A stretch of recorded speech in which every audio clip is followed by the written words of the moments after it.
Det er lidt cykling.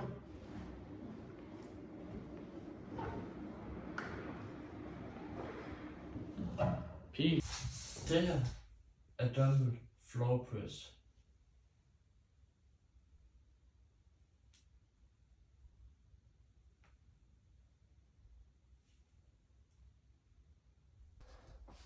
Det her er one arm shoulder press.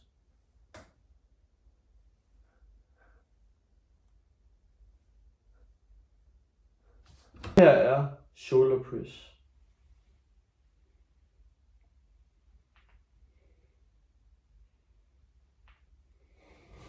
Bicep curls.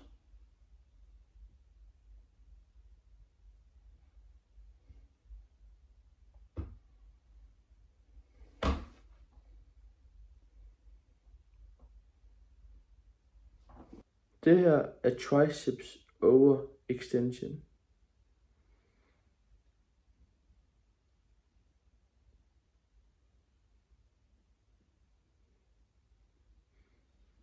Det her er planke.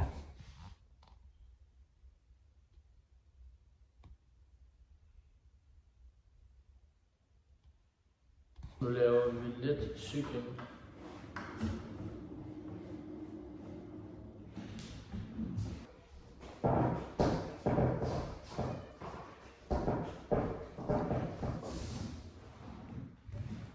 Nu laver vi lidt cykling.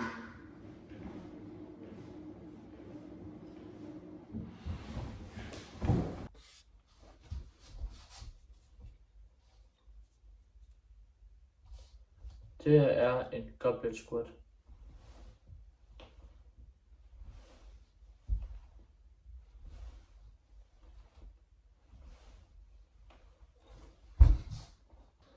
Det her er en dumbbell Romanian deadlift.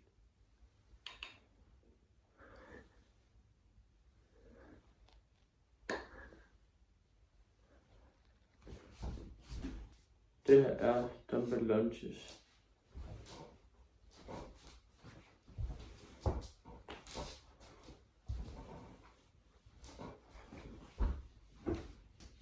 Det her er farmers walk.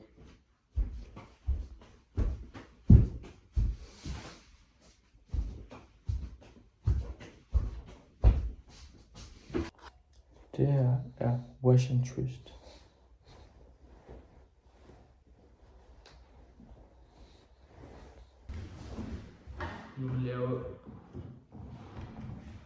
Nu laver vi lidt cykling.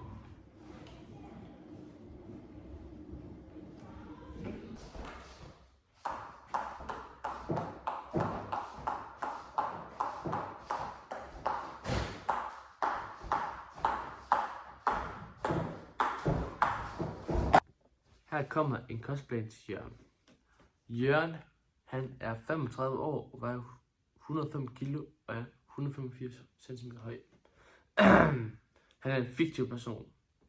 Det her kan være en kostplan på en dag til Jørgen, som gerne vil opbygge muskelmasse, imens han taber sig. Til morgenmad får han 3 æg og noget havregryn med peanut butter og banan. Der er ca. 550 kalorier og 35 gram protein i det. Og til formiddagssnack, der får han 200 gram skyer og mandler. Og der er ca. 250 kalorier og 20 gram protein i. Og til frokost, der får han 150 gram kyllingebryst og ris og en stor salat. Der er ca. 600 kalorier og 45 gram protein. Til mellemmåltid, der får han bare en proteinshake med noget bær. Der er ca. 250-300 kalorier og 30 gram protein. Til aftensmad, der får han noget oksekød med noget grønt og med ris. Der er ca. 700 kalorier og 45 gram protein i. Til aftensmad, der får han bær plus en booster, og der er cirka omkring 100 gram kalorier i det.